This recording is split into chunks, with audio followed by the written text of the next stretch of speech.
So once again, I have to show the height of stupidity. I seem to be doing this quite a bit these last few days. Sorry for the random playing, but yeah. So Deacon King YT made a video talking about how Glide Keo, and his sensitive ass, decided that he was going to talk about one of his videos during his live stream. Again, I don't know why, but again, just showing how sensitive he is to criticism and how worried he is about people trying to cancel his ass, supposedly. So, during the whole thing, there was one part in that video that I was quite curious about. And him saying, well, there's two things he said, really. First, he said he know more lore than Deacon King YT, while also saying that Venti used the gnosis to create his body.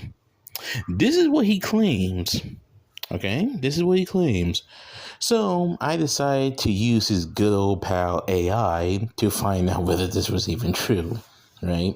Because I knew it wasn't true. But, instead of me going through the depths of lore and just explaining it, I'll have Google here explains it. So the question, did Venti use his power or the gnosis to make a body? Venti used his own Archon power, not the gnosis, to recreate his physical body.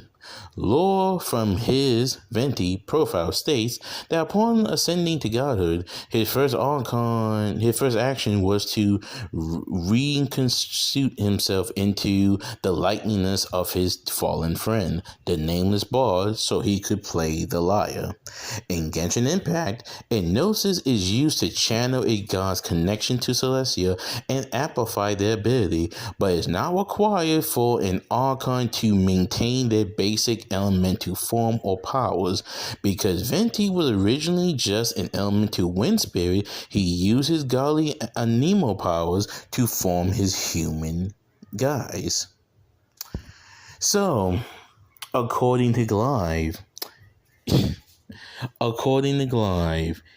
you need a gnosis to create a body. I already debunked this nonsense in my previous video.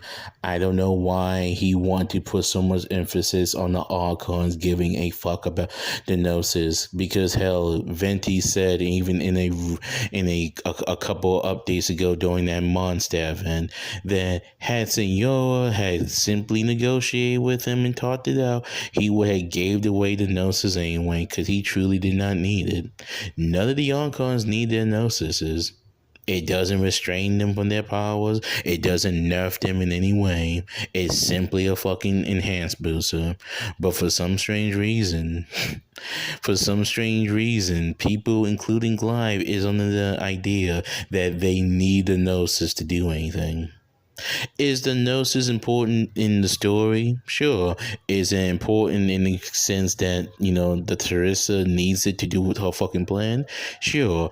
But do the Archons need the fucking gnosis whatsoever? No. Otherwise, why the fuck are they partnering with it so willingly, so easily, without really putting up much of a fight, if they truly feel that it's something that they need to maintain a human form, keep their godhood or keep their power intact? So, here we are once again, me debunking a dumbass take from a so-called Genshin player and someone who apparently know his lore. He doesn't know jack shit, apparently. So, to the person that commented on my last video saying that I'm spreading misinformation and I'm saying this and I'm saying that, okay, well then you tell me, is what he said not what he said? And if what he said is true, then why is Google telling me something different?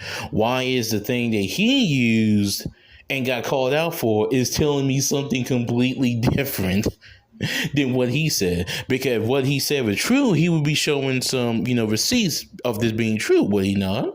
If he's a lore player, he would be showing receipts, correct? But, what do I expect from a dude that don't show any kind of evidence of what the fuck he says? He just go with the same old thing that all these other war CCs say. Just trust me, bro. I know what I'm talking about, even though I don't know jack diddly shit.